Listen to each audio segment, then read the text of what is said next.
নগাঁৱৰ বিশিষ্ট কণ্ঠশিল্পী সৈয়দ ছাদুল্লাক শ্ৰদ্ধাঞ্জলি। নগাঁৱৰ বৰঘাট বাইপাছত বৃহস্পতিবাৰে বিয়লি শিল্পী সংগীতকাৰ গীতিকাৰ সুৰকাৰ অল ইণ্ডিয়া ৰেডিঅ'ৰ পৰিৱেশক সৈয়দ ছাদুল্লাৰ নত্যৰ দেশত মাল্যৰ্পণৰে শ্ৰদ্ধাঞ্জলি জনাই সদু অসম সংখ্যালঘু ছাত্ৰ ইউনিয়ন চমুকৈ আমছুৱে। উল্লেখযোগ্য যে শিল্পীগৰাকীৰ দীৰ্ঘদিনীয়া অসুস্থতাৰ পাছত আজি গুৱাহাটী মেডিকেল কলেজ হস্পিটেলত ইহলীলা সম্বৰণ কৰে। গুৱাহাটীৰ পৰা শিল্পীগৰাকীৰ নত্য দেহটো ডিব্ৰুগড়লৈ নিয়াৰ পথত বৰঘাট বাইপাছত আমছুৱে বাটতে শিল্পীগৰাকীক শ্ৰদ্ধাঞ্জলি জনায়। ইয়াৰ পাছতে উক্ত স্থানতে নগাঁও জিলা আয়ুক্ত দেৱাশিষ শৰ্মা উপস্থিত হৈ শিল্পীগৰাকীক শ্ৰদ্ধাঞ্জলি জনোৱাৰ লগতে পৰিয়ালবৰ্গক সমবেদনা জ্ঞাপন কৰে। 180টাৰো অধিক দিগৰ স্ৰষ্টা সৈয়দ ছাদুল্লাৰ মৃত্যুত সমগ্ৰ ৰাজ্যতে শোকৰ ছাঁ পৰিছে। ইতিমধ্যে শিল্পীগৰাকীৰ জানাজা শুক্ৰবাৰে ডিব্ৰুগড়ত ৰাজ্যিক মৰ্যাদাৰে সম্পন্ন কৰা হ'ব বুলি ৰাজ্য চৰকাৰৰ মন্ত্ৰী বিমল বৰাই জানিবলৈ দিয়ে। চৰকাৰৰ এই পদক্ষেপক সন্তুষ্টি প্ৰকাশ কৰিছে শিল্পীগৰাকীৰ পৰিয়ালে। শ্ৰদ্ধাঞ্জলি অনুষ্ঠানত আমছুৰ কেন্দ্ৰীয় উপসভাপতি মুছাৰফ হুছেইন কবিৰ, জিলা সভাপতি আব্দুল নুৰ, বিশিষ্ট সমাজসেৱক চিৰাজউদ্দিন আহমেদ, বিজেপি নেত্ৰী জাফৰিন মেহজেবিৰ লগতে আমছুৰ হুজাই জিলা সভাপতি কবিৰ আহমেদ লস্কৰ আৰু শিল্পীগৰাকীৰ নগাঁৱৰ পৰিয়ালবৰ্গ উপস্থিত থাকে। সৈয়দ ছাদুল্লা ডাঙৰীয়া, আমি ছাদুল্লা আংকুল বুলি কওঁ।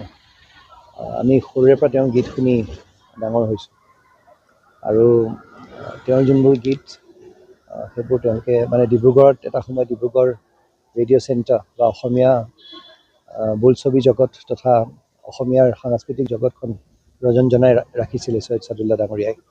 আৰু তেতিয়াৰ দিনত ডিস্কছ অফ ইয়ৰ চইচ নামৰ পাশ্চাত্য সংগীতৰ যোনটো অনুষ্ঠান আছিলে, তাত ৰিফি বাইদেউৰ লগত একেলগে মিলি পেলাই তেওঁ এংকাৰিং কৰিছিলে। আজি তেওঁৰ বিদেহী আত্মাৰ সদ্গতিৰ কামনা কৰিছোঁ। মৰিগাঁও পৰা এইমাত্ৰ তেওঁ আহি পেলাই পাইছেহি। মৰিগাঁও হেৰি কৰি জাগিৰোড হৈ আমাৰ নগাঁও জিলাবাসী হৈ তথা নগাঁও জিলা প্ৰশাসনৰ হৈ আমি সকলোৱে তেওঁক আজি এতিয়া তেওঁৰ বিদেহী আত্মাৰ বাবে আমি প্ৰাৰ্থনা কৰিছোঁ। আমি এই অঞ্চলত আমি তেওঁক এতিয়া আমি তেওঁক হেৰি জনালোঁ, তেওঁৰ বিদেহী আত্মাৰ বাবে আমি প্ৰাৰ্থনা কৰিলোঁ আৰু শোকসন্তপ্ত পৰিয়াললৈ আমি আন্তৰিক আমাৰ সমবেদনা জ্ঞাপন কৰিছোঁ। তেওঁৰ আত্মাই যেন সদ্গতি লাভ কৰক। সৈয়দ ছাদুল্লা শিল্পী ইতিমধ্যে আপোনালোকে শ্ৰদ্ধাঞ্জলি জনাইছে বৰঘাট বাইপাছত, কি ক'ব? মোৰ ডাঙৰ মামা তেখেত, আৰু তেখেতৰ বিয়োগত আমি সকলোৱে মৰ্মাহত হৈছোঁ। আৰু আজি সমগ্ৰ অসমবাসী তেখেতৰ মৃতদেহ যেতিয়া গুৱাহাটী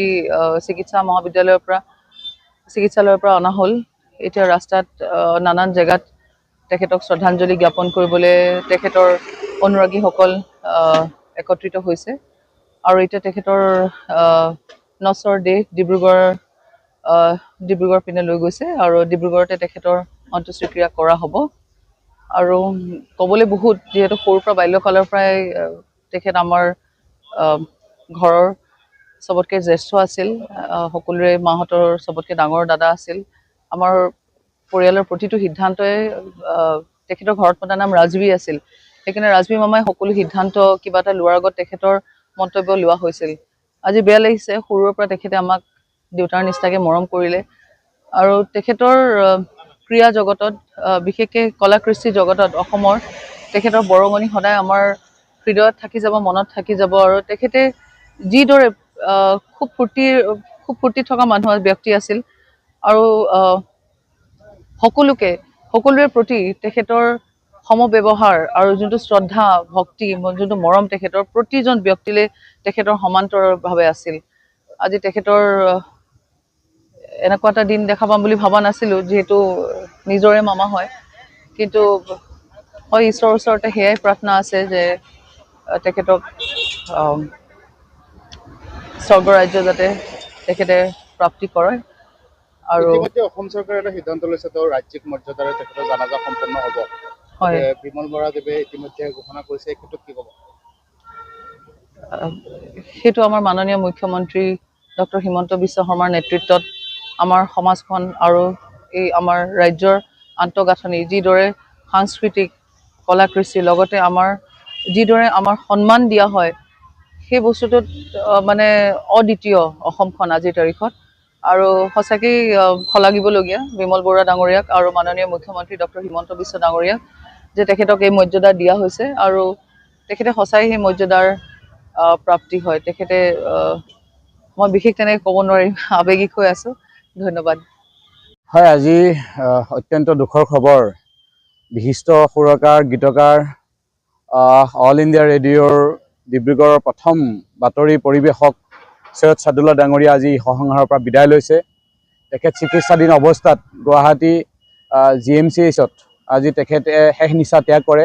আমি আমচু পৰিয়ালৰ তৰফৰ পৰা তেখেতৰ এই মৃত্যুত আমি গভীৰ শোক প্ৰকাশ কৰিছোঁ, অত্যন্ত মৰ্মাহত হৈছোঁ আৰু তেখেতৰ বিদেহী আত্মাৰ শান্তি কামনা কৰিছোঁ।